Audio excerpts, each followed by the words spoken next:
नमस्कार दोस्तों, आपका रहन सहन, आपका खान पान, आपकी जीवन शैली एवं आपका चरित्र ही निर्धारित करता है कि आप देवता बनने की तरफ आगे बढ़ रहे हैं अथवा दानव बनने की तरफ। इसी संदर्भ में आज आपको एक बहुत ही इंटरेस्टिंग कहानी सुनाने जा रहा हूं। बहुत ही मजा आएगा और सीखने को भी मिलेगा। बस आप वीडियो के अंत तक बने रहिएगा।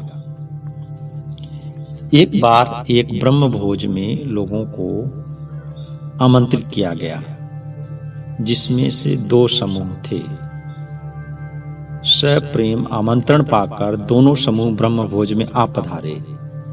जहां ब्रह्म भोज का आयोजन था, वहां सबको भोजन से पहले एक शर्त माननी थी, और वह शर्त यह थी कि उनके हाथ सीधी करके एक लकड़ी के पल्ले से और रस्सी से इस प्रकार बांध दी जाएगी कि उनके हाथ कोहनी से मुड़ न सके। हालांकि इस शर्त के बदले में उन्हें खाने को रसगुल्ले, मिठाई, खीर, पकवान, पूड़ी, रसेदार सब्जी और अनेक प्रकार के व्यंजन को परोसा जाना था। खैर, दोनों समूह हाथ को सीधी लकड़ी से बांधने वाली शर्त को स्वीकार कर लिए, और सबकी हाथ भी इसी तरह से बांध दी गई कि वे अपने हाथ को सीधा ही रख सकें, उसे मोड़ न सकें। अब उन दोनों समूहों में से एक समूह हाथ बंधने के बाद खाने के लिए गया। सबसे पहले उन्होंने खाने के लिए रसगुल्ला उठाया।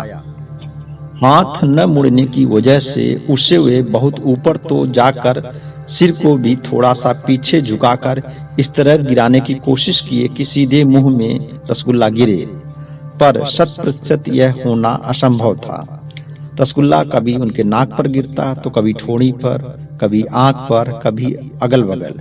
बमुश्किल एक आध रसगुल्ले उनके मुंह में भी आए। अब आप ही सोचें, जब रसगुल्ले का हाल यह था तो दाल चावल, रसेदार सब्जी, पूड़ी आदि का क्या हालत हुआ होगा। दाल का तो स्वाद उनसे ज्यादा उनके कपड़े ही लिए होंगे। इसी तरह चावल का भी हाल हुआ होगा। हाँ, कुछ पूड़ी के टुकड़े जरूर उनको चखने के लिए मिले होंगे। इस तरह पेट तो लाख चाहने पर भी नहीं भरा। अलबत्ता खाने को सामने देखकर भी तरसते रह गए वे लोग। आखिर बेचारे करते ही क्या, जो शर्तानुसार उनके हाथ बंधे थे। अंत में मन हार कर वे वहां से हट गए तो दूसरे समूह की बारी आई।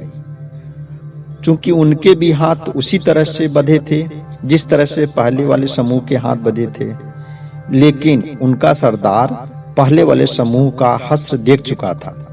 अतः उसने अपने समूह के लोगों को एक सलाह दी कि हमारे हाथ भले ही हमारे मुंह की तरफ नहीं मुड़ेंगे, पर सामने की तरफ फैलेंगे जरूर। अतः सभी लोग एक दूसरे के आमने सामने बैठ गए और सभी अपने सामने के साथी को रसगुल्ले, पूड़ी, सब्जी, चावल, दाल आदि खिलाने लगे। उनकी यह योजना काम कर गई। इससे वे सभी लोग सभी स्वादिष्ट व्यंजनों का आनंद लेते हुए छक्कर भोजन किए और तृप्त होकर जिन्होंने आमंत्रण दिया उन्हें धन्यवाद भी दिया। तो दोस्तों, इस कहानी से हमें यही सीख मिलती है कि देवता वही जो दूसरों को खिलाना सिखाए, ऐसे में दूसरे भी उसे खिलाएंगे, और दानव वही जो स्वार्थ में ही मस्त रहे। अतः देवता बनिए, दूसरों का सहयोग करिए और दूसरों से सहयोग पाइए और अपने जीवन को धन्य बनाइए। धन्यवाद दोस्तों।